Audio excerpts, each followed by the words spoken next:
Hi, everyone, and thank you for joining us today. My name is Samantha Aldrich, and I am a revitalization specialist with the Department of State. First off, I just wanted to say congratulations. You're attending this webinar because you've been selected as a local planning committee member for either a downtown revitalization initiative or a New York Forward community. And this training officially marks the kickoff of those two programs. So the Downtown Revitalization Initiative Round 8, as well as the New York Forward Round 3. And just so everyone is aware, this session is being recorded, will last approximately an hour. If you have a question during the training, you can enter it in the chat box located at the bottom of your screen. We may have a couple of opportunities to answer those throughout the presentation.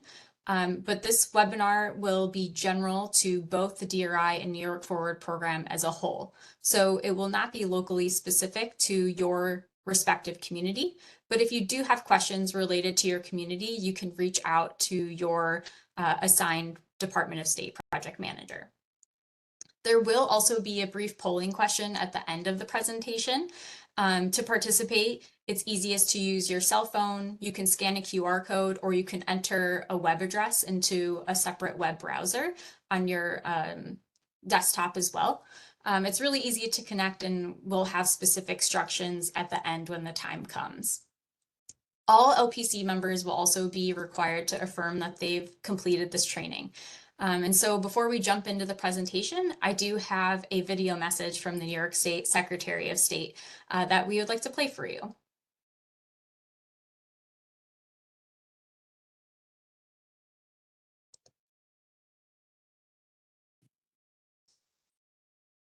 As we begin our 8th round of the Downtown Revitalization Initiative and the 3rd round of the New York Forward, I would like to welcome and thank you all for being a part of your local planning committee.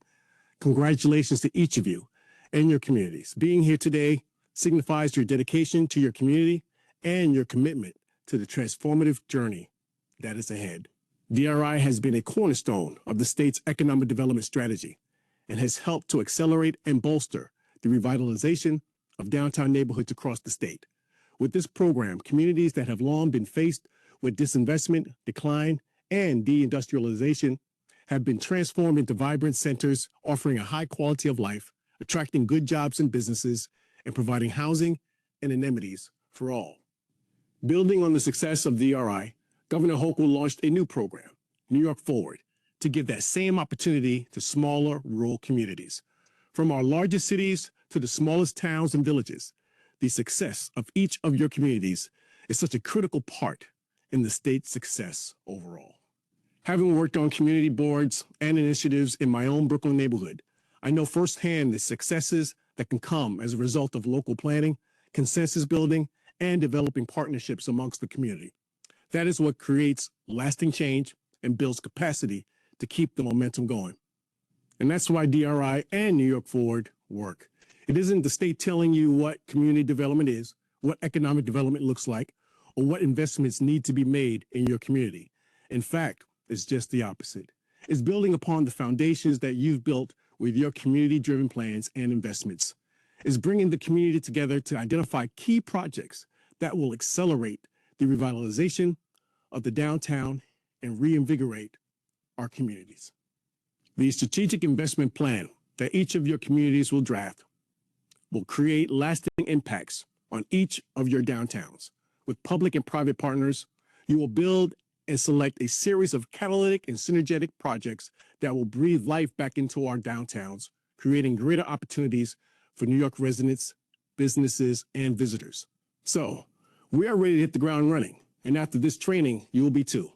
As the leaders in your respective communities, you will play a critical role in the planning and implementation process by sharing your insights on which proposed projects provide the most merit, meaning, and transformation value to your vision of your downtown. Being an LPC member will require a duty and obligation to listen and hear what your community has to say and ultimately bring that back to the table in order to make the hard decisions. Your role over the next few months will involve helping to hear from diverse voices, build consensus, and reach out to residents and stakeholders so that they can effectively engage with the process and truly have a seat at the table. With that, I'll thank you all again for the vital role you will play in this important process. Thank you in advance for the numerous meetings, efforts, time, and energy that you are committing in order to bring transformative change to your communities.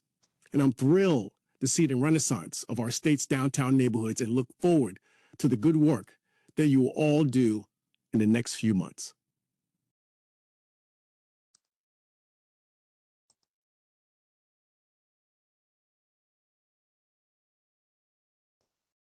Okay. So just to expand upon what the Secretary of State said, why are we here? So your community or a community that you're affiliated with was selected as a DRI or New York Forward winner this round. But in addition to that, your knowledge of the local community or your expertise in a particular area is really seen as an asset. So we invite you to share this knowledge and expertise with other LPC members as well as the public. You also each have a wide network of deep connections to the community and region, and these will be utilized to both encourage public input and participation, and you'll recognize that the programs both stress authentic and inclusive engagement to inform decision making. And all of these assets are really critical and contribute to you being a valuable asset for the program. So just a brief overview of what we'll be covering today. We'll be covering what the DRI or New York Forward programs are, their planning processes, review the role of the LPC, what you can expect and how you can contribute to this process. And then we'll also be hearing from our ethics counsel, Anais Vasquez, to go and provide context of the code of conduct, which explains your duty to act in the public interest in this upcoming role. And then we'll just cover what you can expect in terms of immediate next steps of the program. So what is the DRI and New York Forward program? I'm sure many of you are really familiar with the programs, but these are two separate programs with common goals, which we'll get into more detail on in the next slide. But overall, these are statewide investment programs that are aimed at reinvigorating local and regional economies. So the DRI was first launched in 2016. It's now in its 8th round. New York Forward is a little bit newer, with this being the 3rd round of the program. Each of these total $200 million being invested across the state. So for DRI, there's $10 million for one community in each of the regions. And New York Forward, this round, there are 2 winners in each region, except for New York City, each getting $4.5 million. Specifically, the DRI and New York Forward strive to create active downtowns with a strong sense of place and a robust mix of uses that support a diverse population, which means in a healthy downtown, we want to see bustling places full of residents, workers, and visitors. In a healthy downtown, we also aspire to create a high quality of life for residents, and this happens in a few ways. One is the improvement and diversification of housing options, while also creating attractive public spaces that people want to sit in and enjoy, while also increasing employment opportunities at a variety of salary levels. On the flip side of the program, there is an intent on attracting private investment to in turn grow the local tax base. And while attracting investment is important, sustainability and resiliency comes into play as well. And the way in which the programs strive to accomplish being stewards of the environment is by implementing decarbonization in both older and newer buildings. So if there is a project that meets a certain threshold, as a team, we work with project sponsors to determine ways that they can maybe lessen their energy use as well as greenhouse gas emissions. And these goals are really important to understand because they're intended to guide the DRI and New York Forward planning process and help inform project development as well as the selection of the awards. So covering the DRI process from application through implementation, your main focus in this process will be the planning phase, which is shown in blue. And throughout the rest of the year, you as an LPC will work with a consultant team as well as the state team to refine the community's revitalization vision, as well as identify, review, and evaluate projects to recommend to the state for possible funding. Later this year, when the planning process is complete, these final documents will be submitted to the state, who then reviews the projects recommended by the LPC. And then the state will award funding to projects that are most likely to have a catalytic and transformational impact in each of the downtowns. So since the intention of the program is to award transformative projects that are ready for implementation in the near term, communities, once this planning process is complete, should hopefully start to see construction on the ground and momentum moving forward after the announcements are made, which is intended for early 2026. So going over what the DRI and New York Forward planning processes are, you'll find that these are very hands-on and community-based. So let's go over what the process entails. And want to cover first who here is involved and who are the major players of this program. There are many people and organizations involved in the overall process. Starting with the state agencies, we have the Department of State, who administers both of the programs. So we are supported by the Empire State Development, as well as the Office of Homes and Community Renewal, as well as NYSERDA. And so our agency's role is really to be a technical resource to the communities, to the LPC, and support the facilitation of the program as a whole. Our goal is to manage and assist the consultant team, review and approve documents, and act as stewards of the community. We also have you as the LPC, and your role is really important. We'll expand upon what that role is later on in the presentation, but for now, your job is really to be a voice for your community and aid in decision making. We do ask that you actively participate in committee meetings, provide feedback to the consultant and state teams, provide insight into the public outreach activities and what that looks like specifically for your community, and most importantly, review, select, and evaluate proposed projects as they come forward. And who is the LPC, or who is on the LPC? Well, it's comprised of a number of key stakeholders, community leaders, and representatives who are involved on a deep level in their respective communities and can provide insight on a number of topics. Types of interest groups that are typically found on an LPC can include neighborhood groups, civic associations, business and property owners, community foundations, chambers of commerce, local nonprofit organizations, cultural and educational institutions, advocacy organizations, local residents, just people that are involved in a number of assets in their community on an everyday basis. These members of the LPC are nominated by the municipality and ultimately selected by the state to serve. The LPC is typically led by two co-chairs. One co-chair is usually the chief elected official of the community, so this could be the mayor, town supervisor, borough president, and the other is usually a member of the Regional Economic Development Council or a designee who has specific ties to the community and the region. These members are selected for the committee, are acting as ambassadors for their communities throughout the process, and here to ensure that all voices are heard and input is considered. The consultant team. So the consultant team is hired and contracted with the state, and this team will take your community throughout the program requirements from start to finish. They are really tasked with facilitating all of the public engagement that takes place throughout the program, preparing all of the required program documents, and assisting the LPC to identify and evaluate proposed projects. One of their other important roles is working directly with project sponsors to develop projects for the LPC's consideration.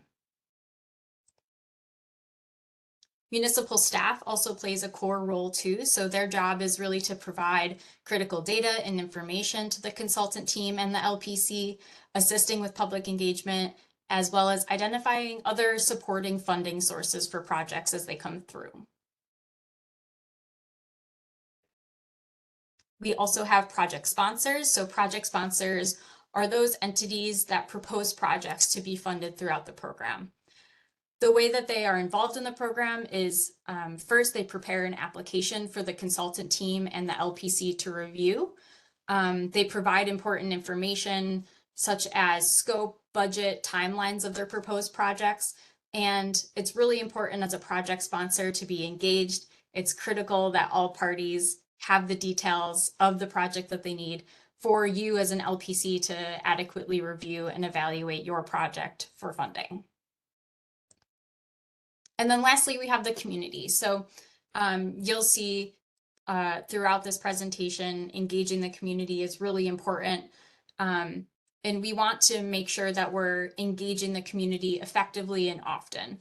We want to know what their thoughts and perspectives are, what community revitalization looks like at the ground level, as well as what projects they support to help implement that vision. So we'll have many touch points with the community throughout the process, and we'll utilize their input, and you as an LPC will be gathering their feedback and integrating that feedback into your evaluation of the projects that will help the community succeed.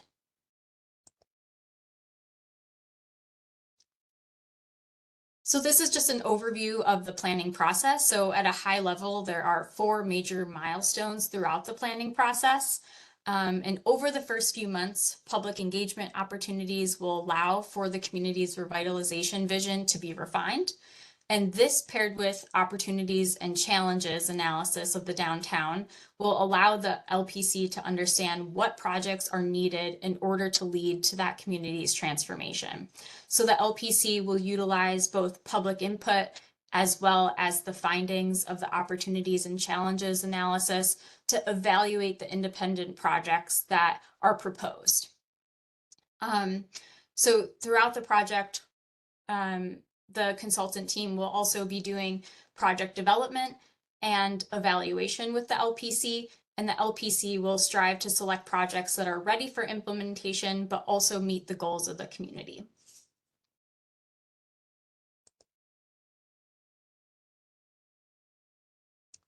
So as mentioned, engagement will occur throughout the entire planning process, and this is really to ensure that community needs, opportunities, and challenges are identified.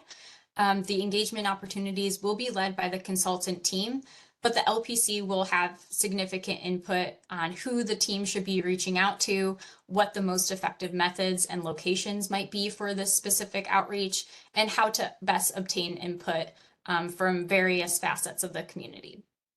We will be looking to you as LPC members, because you know your community best, to help the consultant team and point them in the right direction of what the appropriate outreach strategies might be. So playing an active role in outreach on your end is also important to ensuring a successful project.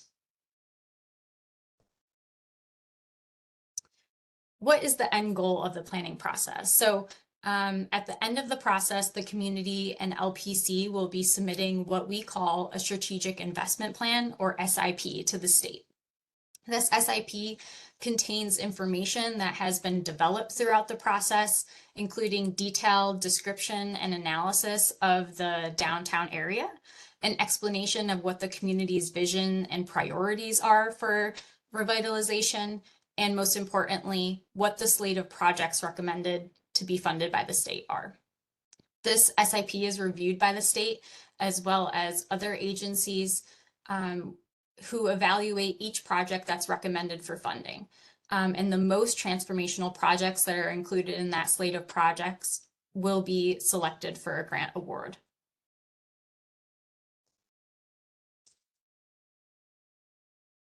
The majority of the strategic investment plan is comprised of what we call project profiles.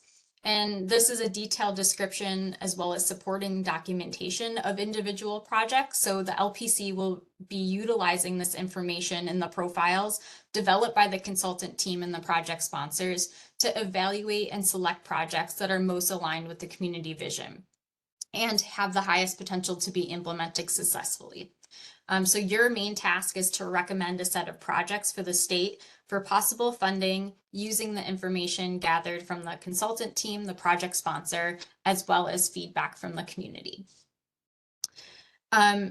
One thing that is important to realize here as well is that Through the open call for projects and those applications that are coming in, a DRI or New York Forward request might be over the awarded amount of $10 million or $4.5 million. So you may see a DRI request of $15 million coming in.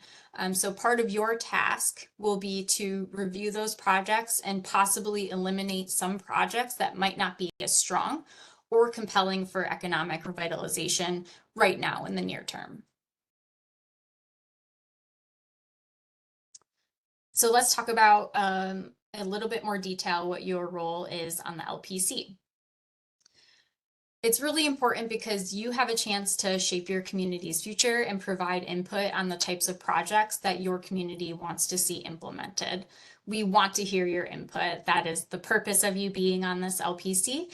So please speak up during meetings, actively participate in the discussions, and don't be afraid to ask questions to both the consultant team or state team throughout the process.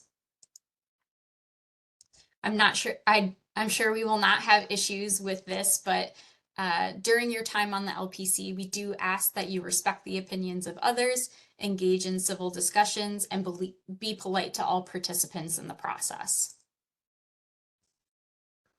There will be regular meetings held throughout the planning process. So generally meetings will be held approximately once per month and about 1 to 2 hours in duration. This does vary depending on the community as well as the region.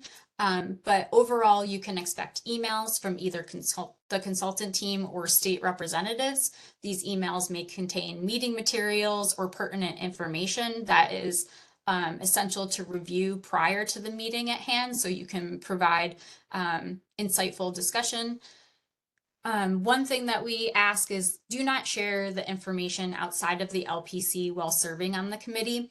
There may be instances where we're dealing with confidential information from project sponsors or information that just isn't quite public yet. So if there are documents within the emails that say they are confidential, just please hold that close and respect those boundaries.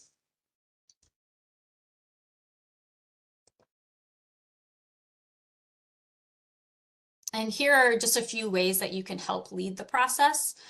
So one of these is, identifying the best ways to communicate with and engage with the community, recommending key stakeholders, groups, or organizations who the consultant team should be hearing from throughout the process, providing guidance and direction on documents as parts of the plan, helping to identify potential projects for funding, conducting evaluation of the proposed projects that come in, and also selecting projects for recommendation to the state. I've said this a number of times throughout the presentation, but it really can't be stressed enough, is we want to hear from you.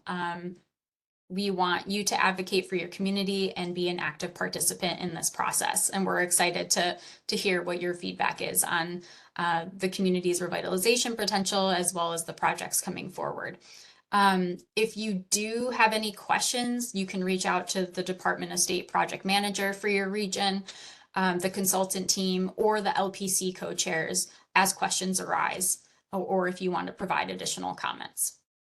There are also opportunities throughout the process, again, which varies throughout the regions and the communities, but there may be opportunities to respond to surveys or other tools that are designed to capture your feedback and provide input.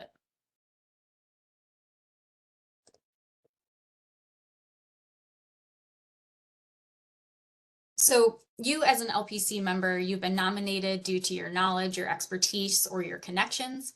However, we don't expect you to be subject matter experts. The consultant team will be providing you information throughout the process. If you have a question, again, speak up and ask. This can be during a meeting. You can reach out via phone call or email to the DOS PM or consultant team. And in order to provide valuable input, we ask that you review the materials sent to you prior to the scheduled meetings. And this will ensure that you're well prepared for the topic of discussion during that meeting. It's also important to think holistically about projects and their regional or local impact. So think about how do they fit into the bigger picture of community revitalization. Things that you can typically ask yourself will this project be transformational to my downtown? Does the project have an opportunity to spur or catalyze additional investment, and who benefits from the implementation of this project? So just reflecting on the input from the community and how projects can be transformational to your specific downtown. As an LPC member, you also, again, may be provided with documents that are not immediately available to the public or are confidential. So just be cognizant of those documents. You may also be approached by members of the media. If you're unsure of how to respond to media requests, please reach out to your Department of State project manager first, and those PMs can help determine what the best approach to that request might be.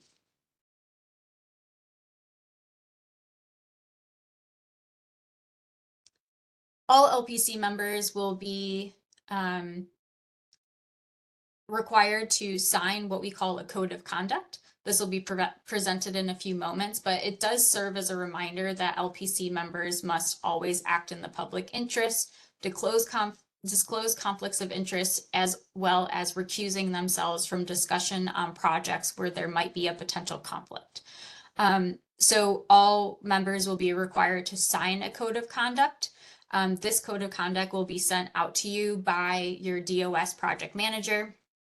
It should also be presented to you at the first LPC meeting, but just try to review, sign, and submit the code of conduct to your DOS project manager at or before LPC meeting 1. There also will be a chance to ask general questions about the code and potential conflicts at the end of this presentation as well. So at this point, I'm going to turn our attention to Anais Vasquez, our ethics counsel, to cover what the code of conduct entails. Thanks, Sam. Hi, I'm Anais. I'm the ethics counsel here today. Thanks everyone again for coming on. So just what I do in my role, I handle any, ethics requests from, all of our state employees. I handle ethics training. So now we're going to be talking about what the code of conduct is for DRI and New York Forward. So the guidelines, standards, and procedures for LPC members to follow throughout the planning process. All LPC members are required to serve and act in the public interest. At the end of the session, as Sam mentioned, members are going to receive, and it is required to sign, the code of conduct. Next slide, please. So members should use the code of conduct to guide service and any of their actions, while they're serving on the LPC. So let's remember DAD, D, which means that you'll need to disclose any conflicts of interest, A, acting in the public interest, and then D, disqualification or recusal as necessary, depending on the circumstances and, the connection that you might have to a particular project. Okay, next. So what do we mean by acting in the public interest? That means that we're avoiding any conflicts of interest, during your service. So for example, no unwarranted privileges. So members shouldn't use or attempt to use their position as a member in the LPTC to secure any unwarranted privileges or exemptions. That would be for themselves directly or to someone else. That could be a family member, a spouse, a child, another close relation. No proper influences. Members shall not exercise their duties and responsibilities in a manner that does not exert improper influence over another member. For purposes of the code, an exercise of improper influence would constitute a conflict. So anything that you might be doing to impose influence using your position or connection to get an unfavorable outcome, an unfair advantage, that would not otherwise exist. Okay, the next slide, please. Okay, incidental benefits. So members shall exercise duties and responsibilities for the primary benefit of the public and in such a manner where any benefits to the member or to a family member or relative of the member is incidental only. So conflict would arise if such an exercise results in any benefit to the member, to a relative, a family member, that's more than incidental. So are they somehow, benefiting financially? They're standing to gain some sort of an advantage. Okay, next slide, please. So how do we determine if there is a conflict? So first, you'll want to identify whether you yourself or a relative has any sort of financial or organizational interest in relation to the project that's being proposed. You'd want to identify any personal and family relationships in relation to the DRI or New York Forward proposed projects. Also, you'll want to consider whether there is any conflict in relation to the proposed project, whether there's really any other reason that might prevent you from acting in the public's interest, meaning acting totally neutral, in the interest of your position and not for any other sort of personal, professional gain for yourself directly or for someone else. Next, disclosing any conflicts of interest and any other reason that would prevent you from acting in the public's interest, and then recusing if necessary. And always feel free to come to counsel if you have any questions, if you're ever unsure if there's a conflict. Please, it's better to be safe than sorry, and we're always happy to talk through, because it's certainly always specific on the set of circumstances. So, we'll always happy to help and to render an opinion if necessary. Okay, next slide, please. Okay, disclosing conflicts.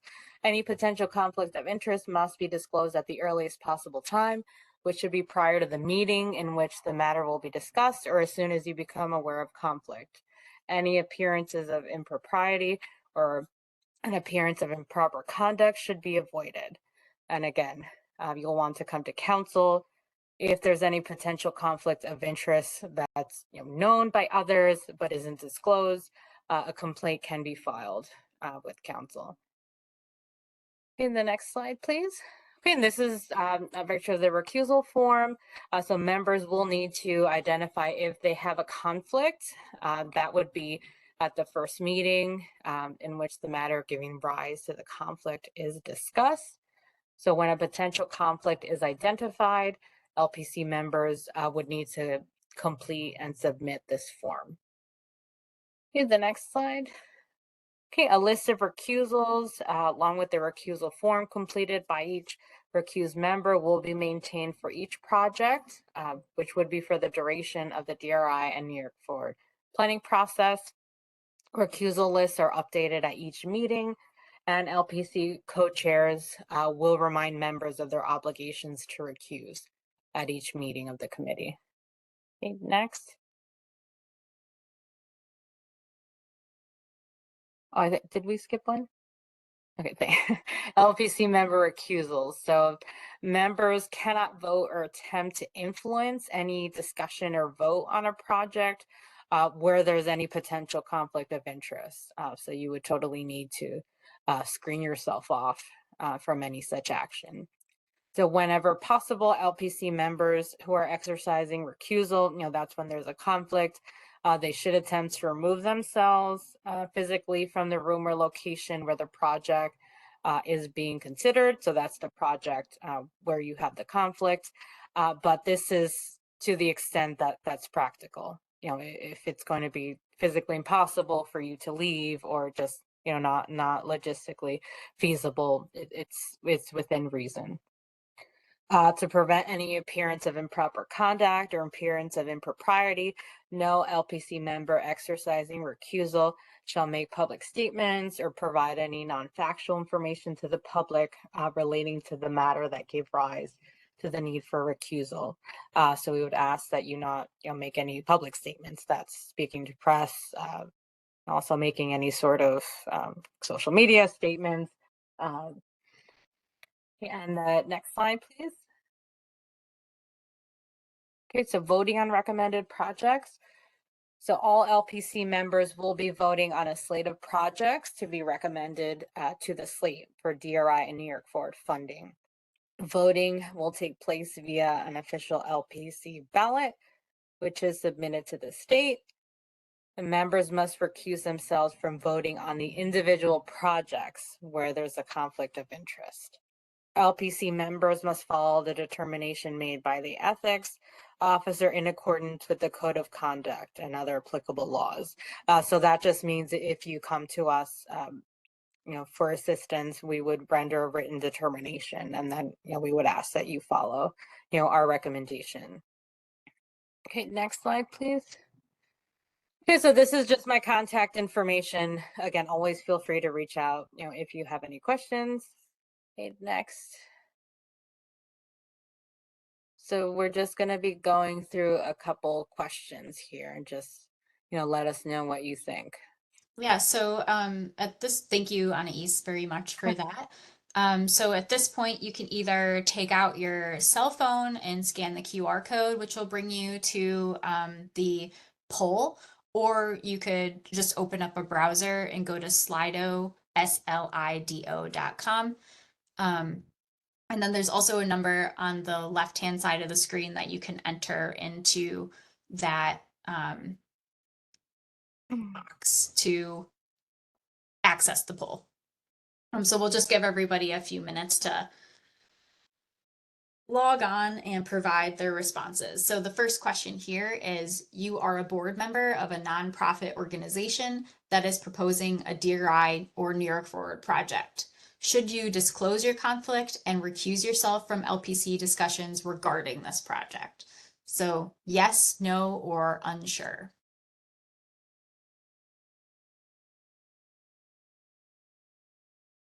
All right, looks like we have a overwhelming majority.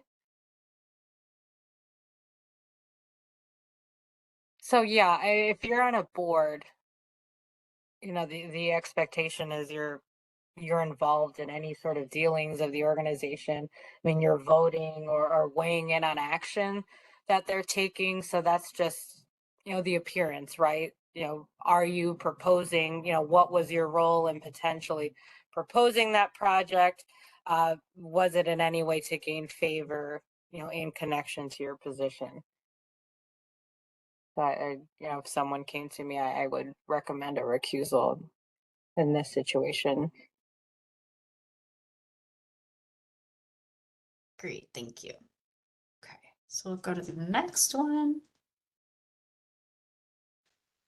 So the next question here is, you are a property owner of 123 Main Street. Should you disclose your conflict and recuse yourself from LPC discussions regarding this project? So this question is asking if there was a project proposed on this property, would you have to disclose and recuse yourself from LPC discussions?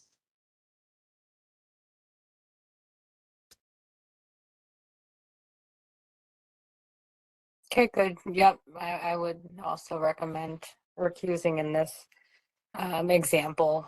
You're the property owner, you're standing to gain. For example, there could be improvements, renovations that could be made to the property. You're really depends on what it is. It could be, maybe it's a, we've had the example before of like an Airbnb. It could be a restaurant. So you're standing to gain in your position. So recusal is the best course of action here.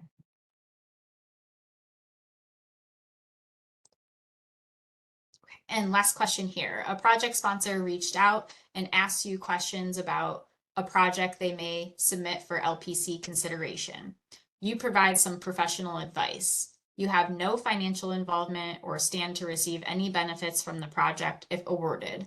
What should you do? First option, disclose the conversation to the LPC, but continue to discuss the project as an LPC member. Disclose the conversation to the LPC and recuse yourself from future discussions about the project, or do nothing.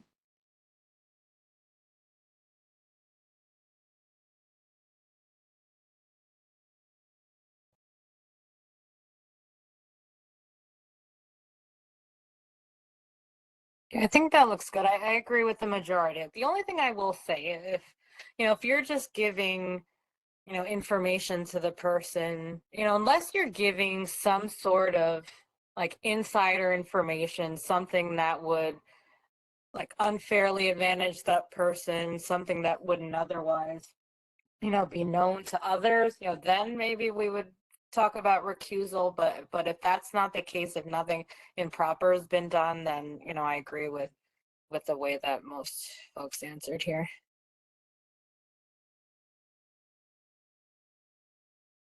Okay, great. Thank you everyone for contributing to that. So just to cover next steps, so some materials have already been sent out to you, or some will be coming your way shortly. These emails with information and documents will most likely be coming from the DOS project manager or the consultant team. So first and foremost, I think an important document to review even prior to the first LPC meeting would be the DRI and New York Forward guidance document. This document is all encompassing of the program, the process, roles and responsibilities, the deliverables, and it provides in detail the ins and outs of the program. It will provide you a deeper understanding of the goals and expectations of the program and what we are embarking on. We also encourage you to visit the websites. So both the DRI and New York Forward websites have separate web pages. You can poke around in there. There are other communities listed and information documents from those communities, including the strategic investment plans that have been submitted in previous rounds. It's always good to kind of go in and review some of those plans just to get a sense of what that final deliverable looks like and what you can expect for your community as well. Very soon you'll receive an email with information about your first LPC meeting if you haven't already. So just keep an eye out on your inbox for this important information. We'll also be sending out the code of conduct. This will be coming from your DOS project manager or the consultant team as well, as in addition to the slide deck from this training. So as always, the state team is here to assist you through this process. We want to make sure this is a successful process for each of the communities so you can reach out to anyone at any time. Again, thank you for your time and attendance during the session. Your commitment is very appreciated, and we do look forward to working with all of you.